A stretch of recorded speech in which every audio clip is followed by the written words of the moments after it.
tous, je ne suis pas Philippe Malo, c'est Marc Gagnon qui est là en remplacement temporaire pour les 2 prochaines semaines de notre ami Phil qui est parti dans les vieux pays, se reposer, visiter un peu, des vacances pleinement méritées. Donc, merci pour ta confiance Phil. On va essayer de ne pas mettre le feu à la maison et puis de continuer à fournir à nos amateurs, à nos passionnés, de l'information sur le football, l'excellent football québécois qu'on a. Donc, Phil nous avait annoncé qu'il n'y aurait pas de podcast cette semaine pour les juvéniles Division 1. C'est mal me connaître, donc on va reprendre du collier dès cette semaine avec l'excellent Bernard Gervais. On va le rejoindre dans quelques instants. Mais tout d'abord, on va parler de notre commanditaire du podcast cette année, qui est Cycle Saint-Onge, boutique de vélo située à Green Bay, une institution à Green Bay, donc depuis 1953. Ce qu'on a là-bas, on a une boutique sur 2 étages où on a tous les vélos de la gamme Specialized, donc du novice au plus expérimenté. On a un atelier de réparation de vélos à la fine pointe avec des techniciens passionnés, des techniciens qui sont sur la coche, on va se le dire. Donc, le but ultime, c'est de vous fournir le meilleur vélo avec la meilleure expérience possible pour qu'on puisse vivre une de nos passions, celle du vélo, parce qu'il y a du football, il y a d'autres sports, mais le vélo, c'est une belle passion aussi.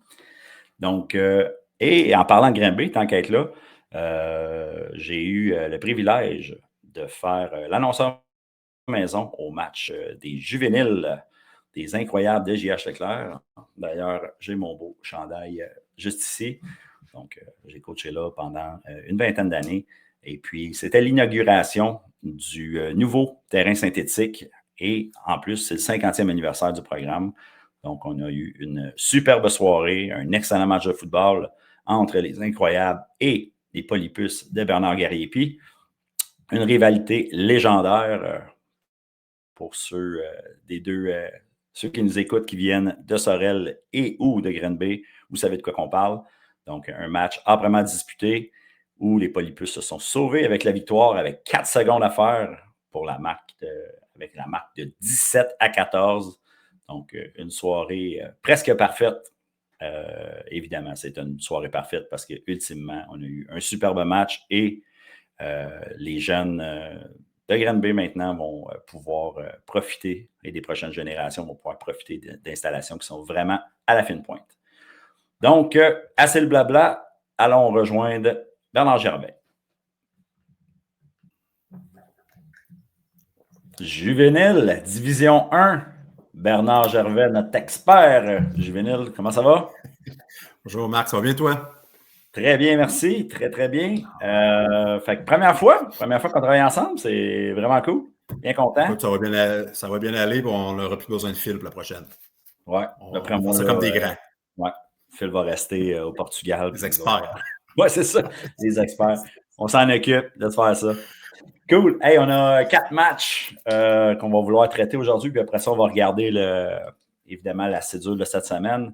Donc, commençons à tout Seigneur, tout honneur par le premier match, vendredi soir. CCL, Collège Charlemagne, qui rendait visite au Collège Bourget à Rigaud. Par la marque, ça s'est terminé par la marque de 36-29 pour les Dynamiques. 2 équipes qui avaient gagné leur premier match. Tes impressions sur ce match-là? Écoute, tout un spectacle offensif, surtout en première demi. Là. Les 2 équipes les 2 attaques partent sur des chapeaux de roue. Dès le départ, c'est Charlemagne qui s'inscrit au pointage, le carrière Simon Charbonneau. Une petite course d'une verge, mais qui avait été mis. Là, on s'est rendu à la ligne des buts par 2 beaux jeux de passe avec Hubert Lecourt. Retenez ce nom-là, on va en parler encore aujourd'hui et cette année. Donc, Charlemagne prend les devants. Réplique de Bourget, Gabriel Mélès au sol qui franchit la zone de début. On revient du côté des Dynamiques. Encore une fois, Charbonneau qui franchit la zone de début sur un QB sneak. qui couronne une belle séquence. Charles Lemoine qui inscrit leur deuxième touché. Samuel Giguère, excellent receveur de passe de Bourget, qui réplique. Il restait à ce moment-là 1 minute 15, sa mémoire est bonne, un petit peu plus d'1 minute au match. Et Charles Lemoine fait contre Bourget ce qu'il avait fait encore une fois contre le Séminaire Saint-François la semaine dernière, c'est-à-dire une séquence en fin de match pour compter, en fin de demi, oui, dis-je, pour compter encore avec 15 secondes à faire une passe de Charbonneau à Hubert Lecourt touché. C'était 21-15 à la demi, donc 36 points de compter en une seule demi, là, des quarts de 12 minutes, rappelons-le. Fait que c'est beaucoup de points. Écoute, les deux attaques là, qui étaient en feu. Et Charlemagne, encore une fois, a fait en semaine 2 ce qu'ils ont fait la semaine 1. Ils sont revenus en début de deuxième demi, puis ils ont compté un autre touché avec un solide jeu de passe à un certain moment. Là, Hubert Lecourt qui se libère. 75 verges, passe et courses de Charbonneau à Lecourt. Le toucher, ça porte le score à 28-15, puis Bourget ne sera jamais capable de rattraper. C'est ce qu'avait fait Charles Lemoine la semaine dernière à Séminaire Saint-François, qui avait été dans le match jusqu'à demi. Puis les dynamiques qui s'éloignent en deuxième demi ont fait la même chose du côté en fin de semaine-ci. Donc, tu sais, vraiment une belle performance. Puis même en fin de match, les dynamiques, s'il y avait eu quelques minutes de plus au cadran, auraient probablement compté, en tout cas s'approchaient très près de la zone payante. On veut des statistiques à l'attaque. Du côté de Charles Lemoine, là, il y en a des tonnes. Le carrière Simon Charbonneau, 14-17, 251 verges, 3 touchés, pas d'interception. Jamal Ekmioré, l'excellent porteur de ballon du côté des dynamiques, 182 verges au sol. Receveur le passe, Hubert Lecourt, 224 verges par la passe. Il attrape 2 touchés lui-même. Alors, on voit là des chiffres très intéressants. Du côté de Bourget aussi, une performance offensive qui n'est pas négligée. Il a quand même fait 29 points. Le carrière La Tendresse, 169 verges, un touché, pas de revirement non plus, 131 verges au sol au total pour l'attaque de Bourget, qui font bien, mais bon, devant l'attaque de Charles Lemoine, ça n'a pas été suffisant. Au niveau défensif, quelques petites mentions. Là. Christopher Cabella et Zachary Lavoie, du côté des dynamiques, les deux meneurs au niveau du nombre de plaqués. C'était les deux meneurs en termes de plaqués aussi la semaine 1 pour les dynamiques. Une autre belle performance du côté défensif cette semaine. Du côté de Bourget, à noter, c'est le meneur au niveau de plaqués avec 6,5, Gavin O'Connell. On s'en parlait tout à l'heure. Je ne sais pas si c'est le frère ou le cousin de Connor O'Connell aussi qui était passé par Bourget. Mais bon, O'Connell, puis O'Connell, La Tendresse, il y a des heures de famille dans ce line-up, de Bourget. Si vous le savez, alors, si vous le savez, mettez-le dans les commentaires. C'est toujours le fun d'avoir savoir s'il y a un lien de. La Tendresse, ça, c'est clair. C'est un copie conforme, physique. C'est incroyable. Oui, c'est sûr que si on regardait le match, on le voit jouer carrière, là, puis on croirait en 2023. 2023, alors que son grand frère était avec Bourget, il marche pas, ils sont pareils, c'est la même silhouette. Alors voilà, fait que c'est pas un match déplaisant du tout pour Bourget, là, quand même, il score 29 points et tout, mais l'attaque de Charles Lemoine, encore une fois, très très forte cette semaine. Alors une belle victoire, là, les dynamiques qui ont encore une fiche immaculée, 2 victoires, aucune défaite. Excellent. Donc, deuxième match de la fin de semaine, c'était samedi 16h30. Les Scorpions d'Armand Corbeil qui visitaient l'Arsenal de l'Académie Saint-Louis. Match qui s'est terminé 17-0 pour l'Académie. J'ai eu la chance de regarder le match. Dans le fond, c'est deux équipes là, qui n'avaient pas gagné encore cette année. Évidemment, les deux avaient perdu la semaine passée. Une après-midi pluvieuse, ça s'est dégagé vers la fin de l'après-midi. Donc, ça a influencé probablement un petit peu les attaques de ce côté-là. Et puis, on avait le retour de Grégoire Demers, ce que tu nous en avais parlé déjà la semaine passée. Je l'ai vu de mes yeux vus. C'est tout un joueur de foot. Et puis, il a fait parler de lui. Souvent, il revenait peut-être plus tard avec les statistiques. Ultimement, le premier quart a été un peu sans histoire. Ce qui saute aux yeux, c'est Armand Corbeil, en fait, qui s'est auto-saboté à plusieurs reprises. On a échappé un ballon dans la zone début qui aurait pu nous donner les devants. De receveur complètement tout seul, probablement qu'il a dû s'en mordre les pouces par la suite. Et puis, on a eu beaucoup de mauvais snaps, en fait, des snaps qui ont passé par-dessus la tête du corps arrière, souvent dans les premiers essais. Donc, on partait toujours de l'arrière et en arrière des chaînes pas mal. Donc, on s'est fait mal de ce côté-là. On a fait des turnovers on downs aussi. Donc, une interception plus tard dans le match dans la zone début justement de Grégoire Demers. Donc, non, c'est ça. Puis du côté de l'Académie Saint-Louis, rapidement, on a vu le numéro 23, Jean-Étienne Vézina, qui est un super athlète.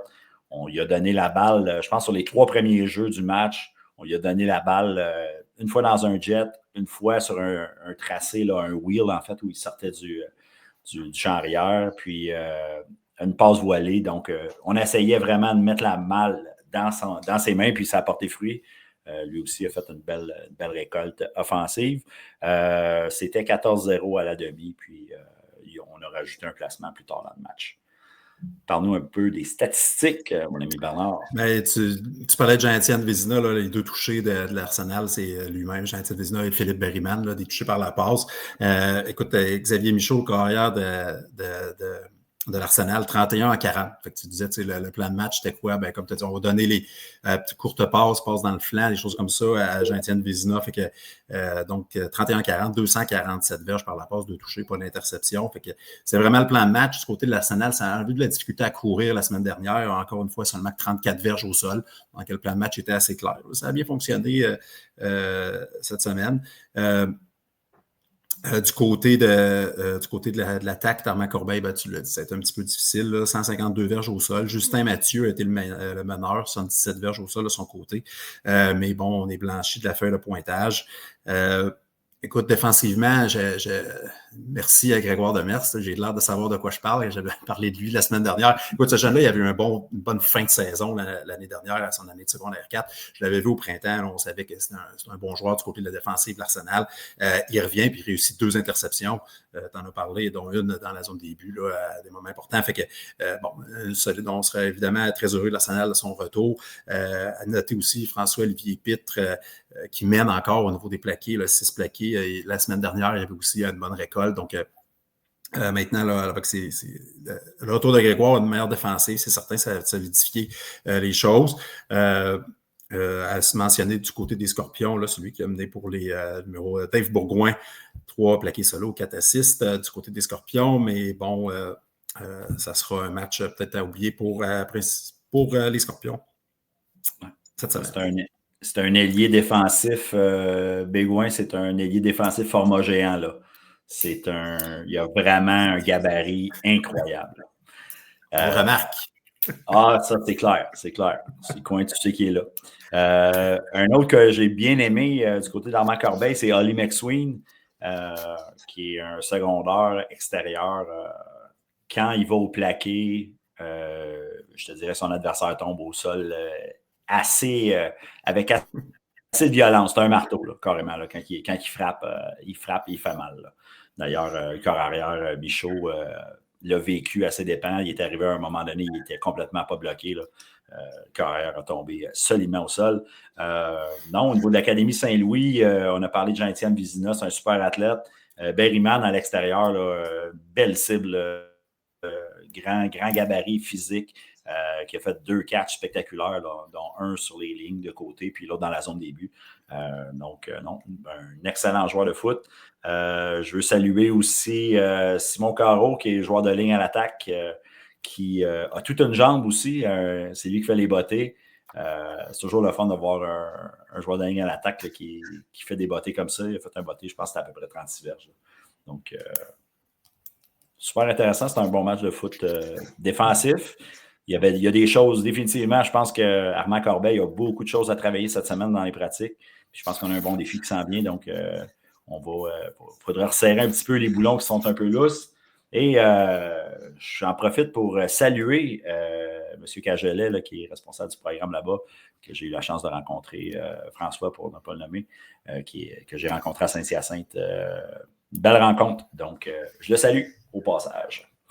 Donc, 3e match. On avait les Cactus de Notre-Dame qui visitaient les Condors de Saint-Jean-Eudes samedi soir à 19h. En fait, c'est une victoire sans équivoque, 34-11 de Notre-Dame. De Notre-Dame, de Saint-Jean-Eudes, que dis-je? Ben oui, bien sûr. 34-11 de Saint-Jean-Eudes contre Notre-Dame. Donc, on avait quand même, au niveau de... Si je regarde les Condors de Saint-Jean-Eudes, là, on a la meilleure défense du circuit avec 18 points qu'on avait accordé en 2 matchs. la meilleure attaque avec les points marqués pour 78. Donc, c'est un gros défi là, qui attendait les Cactus. Écoute, l'attaque de Saint-Jean-Eudes, c'est toute une machine. Puis, écoute, tu as regardé une partie de la rencontre. Il faut dire, Xavier Lapointe, qui est le carrière, celui qui était pressenti pour être le carrière principal là, du côté de Saint-Jean-Eudes, qui est absent, il est blessé. Junior, quand est-ce qu'il sera de retour? Mais chose certaine, il n'était pas en uniforme en fin de semaine. Ça n'a pas paru du tout. Écoute, Maxime Parent qui prend la relève au poste de carrière, 8 en 9, 180 verges par la passe, 2 touchés. Il fait 62 verges par la course. Tu sais, qui a une performance là, sans faute. Théo Jalbert, porteur de ballon, qu'on avait vu l'an dernier en fin de saison aussi, qui fait très bien, 121 verges au sol, un touché. Tu sais, puis je ne veux rien enlever là, à Maxime Parent, là, qui est très bien fait comme carrière, mais j'imagine au retour de Xavier Lapointe, qui est un jeune qui a beaucoup, beaucoup de potentiel. Là. Maxime Parent, il s'en ira pas chauffer le banc. C'est certain que coach Frenard va y trouver un spot à l'attaque pour qu'il puisse contribuer. Fait que, il y a beaucoup d'armes là, du côté de Saint-Jean-Eudes en ce moment, mais il y en a peut-être même là, qui vont venir éventuellement. Plutôt que tard, on le souhaite, mais fait que oui, là, je pense que le défensif du Cactus en a eu un petit peu plein les bras. Mais bon, c'est pas terminé du côté des Condors. Du côté défensif des Condors, le couple de points a souligné Antoine Simard, qui fait encore 2 interceptions. Lui aussi, on l'a vu l'an dernier. 3 interceptions, Antoine Simard, en 2024 sur toute sa saison. Il y en a 2 en fin de semaine. Il y en avait une après la semaine 1. Il est déjà rendu à 3 également. Donc, on a parlé de Lucas Bélanger. J'en ai parlé la semaine passée. J'en ai parlé l'an dernier aussi. Qui est encore là. Antoine Simard aussi. C'est un autre vétéran qui revient. Alors, il y a quand même des gros morceaux aussi défensivement du côté de Saint-Jean-Eudes à surveiller. Du côté des Cactus, au niveau des statistiques, là, Cédric Légaré de Carrière qui rejoint Noah Lacourcière par le jeu de passe, ça a été le seul touché des Condors. Tu pourras me parler, tu as été impressionné. Tu me parleras de Victor Kéten-Pellan, le batteur des Cactus, qui réussit à faire sa marque également. Juste un petit mot défensivement du côté des Cactus à souligner. Marc-Antoine Paul avec 12 plaqués du côté de Notre-Dame, c'est quand même pas rien. Mais quand même, Saint-Jean-Eudes, c'est une grosse pointure. Oui. Ah, justement, tu parlais de Victor Kéten-Pellan.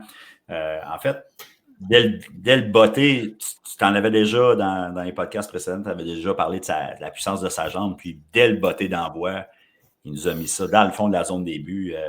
J'étais vraiment impressionné de voir la distance, puis ça a permis éventuellement de donner un toucher de sûreté. Et sur la séquence suivante, on a essayé un placement d'assez loin, puis on l'a manqué. Finalement, ça a donné un 5. Dans le fond, ça a été le seul espoir, je dirais, de Notre-Dame au premier quart. Puis après ça, là, c'était les Condors là, qui ont dominé le match. Là. Ce qui m'impressionne là, dans l'attaque de Saint-Jean-Eudes, ils ont des schémas offensifs c'est super bien fait. On amène beaucoup de variété, puis on met nos athlètes dans de l'espace. Puis on en a partout. On en a ça va être les demi-insérés, ça va être les receveurs de passe, les porteurs de ballon. Ça aide aussi quand tu as une excellente ligne à l'attaque. Là. Ils ont vraiment dominé là, sur les 2 fronts. Donc, non, ça a été une victoire sans équivoque. Puis on voit très bien le potentiel de Notre-Dame. Je pense que présentement, on n'est pas au même niveau, mais on voit très, très bien qu'il y a des bons athlètes là, de ce côté-là. Légaré, d'ailleurs, carrière, ça a été un peu plus difficile pour trouver ses receveurs. Souvent, on lançait la balle, on lançait la balle trop loin. Mais on a une vélocité, puis on a un type quand on lance la balle qui est impressionnante là, pour un carrière juvénile. Donc, l'avenir est beau, mais c'est ça, il va falloir s'ajuster. Il y a encore du travail à faire. C'est sûr que la saison est longue, mais est courte en même temps. On a quand même déjà 2 matchs. C'est ça le football, c'est ça. Va falloir réajuster rapidement.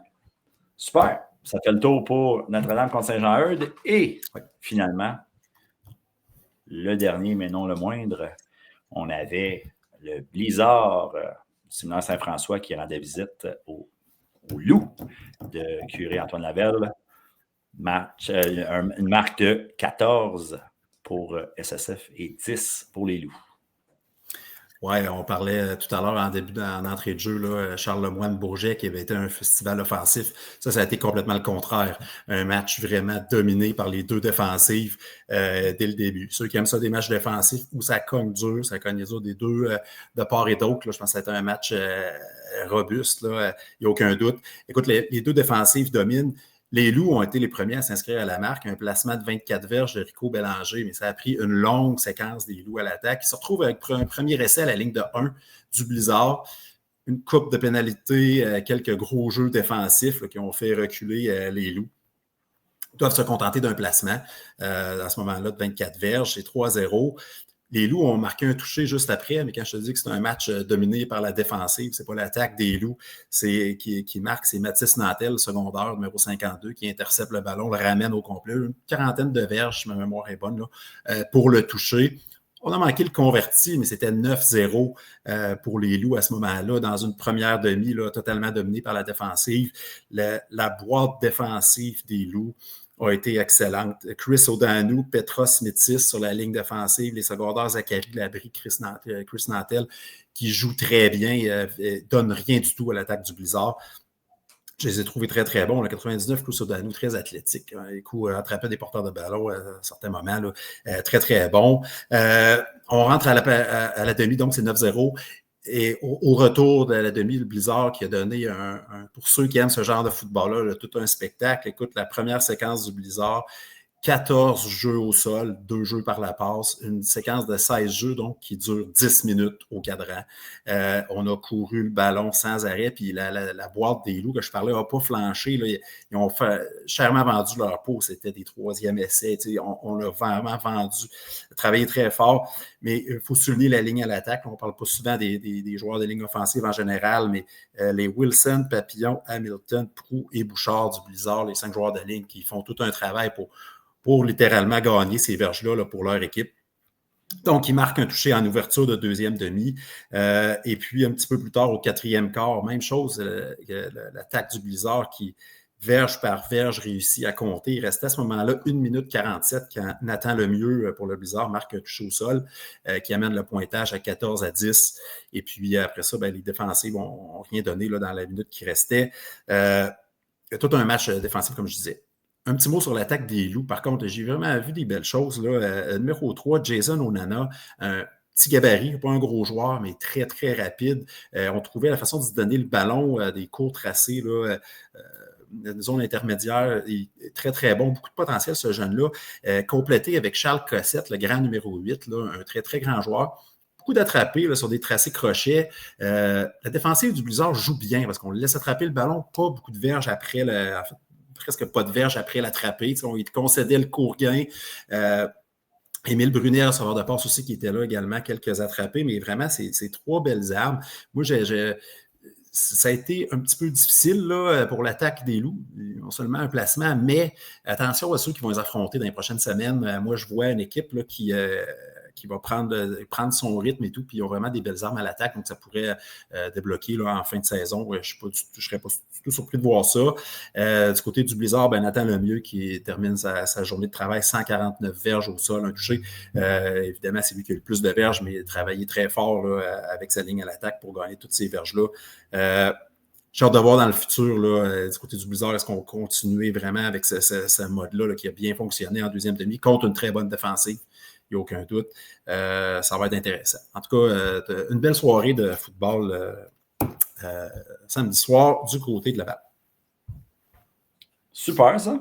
Donc, ça, c'était les matchs de la semaine passée. Maintenant, ce qui s'en vient, parle-nous du calendrier des prochains matchs. Vendredi soir, 3 matchs en même temps. Alors, essayez d'être tout le monde à 2 places en même temps, là, si on est capable. Écoute, vendredi soir, Bourget qui visite Saint-François du côté de Saint-Augustin. Ce sera le premier match local du côté du Blizzard. Si la température collabore, je suis certain qu'il va y avoir une très grosse foule. J'ai hâte de voir la défensive du Blizzard qui a très bien fait là, contre l'attaque des Loups. On verra contre Bourget, est-ce qu'on est capable? C'est quand même une bonne attaque. Bourget, là, ils ont des bonnes armes. Ils ont compté beaucoup de points dans les 2 derniers matchs, Bourget. Est-ce que la défensive du Blizzard sera capable de contenir cette attaque-là? Moi, c'est clairement là, qu'est-ce qui m'interpelle pour cette rencontre. Ensuite de ça, toujours vendredi soir, 19h30, les Loups de Curie-Antoine Labelle qui visitent Charles Lemoine. J'ai tout juste de parler de la défensive des Loups que j'ai bien aimé. Là, ils vont frapper une bonne offensive. Là. Est-ce qu'ils seront capables de garder les dynamiques en bas de 30 points? C'est une bonne mission. J'ai hâte de voir là, la défensive des Loups, la boîte des Loups contre jamais avec Méoré puis l'attaque des dynamiques. Ça sera ça aussi, là, une super confrontation à regarder. Enfin, dimanche, toujours vendredi soir, oui. Saint-Jacques qui visite Armand-Corbeil. Armand-Corbeil, bon, on en a parlé tout à l'heure, c'est une partie un petit peu difficile, aucun point la dernière rencontre. Eux aussi, là, 0 victoire depuis le début de la saison. Bon, voudront, il y a un petit sentiment d'urgence à un moment donné qui va se mettre, qui va s'installer. Contre Saint-Jean-Eudes, c'est peut-être pas la prescription, comme je disais tout à l'heure, la meilleure prescription, mais quand même, je répète tout le temps mes affaires de mon oncle. Là, moi, je trouve qu'une partie d'une équipe de Québec, c'est vice-versa, là, qui traverse l'autoroute pour partir de Québec, aller jouer à Montréal un vendredi soir, c'est un avantage de terrain, d'après moi, le plus important. Les jeunes se lèvent tôt à l'école, ils ont un avant-midi d'école, prennent l'autobus, sortir de Québec puis rentrer à Montréal, que ce soit ça arrive nord ou ça arrive sud, c'est une affaire quasiment ça m'a pris quasiment 4 heures de me rendre à Charlemagne la semaine 1. Là. Fait que c'est un long voyage. S'il y a un moment où il peut y avoir un avantage de terrain, à mon avis, c'est vraiment là. Alors, espérons que les Scorpions pourront en profiter et avoir un bon match vendredi soir. Et dernier match de la semaine, samedi après-midi, du côté du Collège Notre-Dame. Notre-Dame aussi, c'est leur rentrée, leur premier match à domicile de la saison. Ça, je m'attends à un match quand même serré, genre de voir l'Académie Saint-Louis qui viennent de faire une bonne performance contre les Scorpions. Ils ont eu leur renfort, mais Notre-Dame, c'est pas du tout une mauvaise équipe. Au contraire, tu as parlé de leurs armes tout à l'heure. Ils seront à domicile. J'ai hâte de voir, là, je m'attends à un match bien serré samedi après-midi sur le Mont-Royal. Oui, effectivement, je pense que celui-là me semble être très, très. Il va être dur. Il est dur à déterminer déjà. Là. Oui. Ouais, bon, ça va être bien intéressant pour la suite des choses. Hey, on a fait le tour. On a fait ça comme des pros. Exemplaire. Reste exemplaire. Hey, un gros merci, Bernard. Donc, on se reparle la semaine prochaine pour justement parler de nos matchs et puis. Ce qui s'en vient, c'est une belle saison au niveau du juvénile D1. Un gros merci. Absolument. Bonne fin de semaine de football. Bye. Yes, toi aussi. Bye. C'est ce qui met fin au bulletin sportif football juvénile Division 1. Donc, on va se revoir un petit peu plus tard cette semaine avec le collégial et l'universitaire avec Pat Bois et William Julien. Donc, on veut vous entendre, on veut vous lire. Donc, n'hésitez pas, mettez un petit pouce pour dire que vous aimez ça. Écrivez-nous dans les commentaires également. On veut savoir qui nous écoute. C'est qui les meilleurs partisans du juvénile D1. Présentement, on est à 854 abonnés. On aimerait ça monter au-dessus de 1000. Donc, n'hésitez pas aussi à vous abonner et partager nos vidéos. Donc, un gros merci. Gros merci à Bernard Gervais. Et on se revoit un petit peu plus tard cette semaine pour le collégial et juvénile. Salut!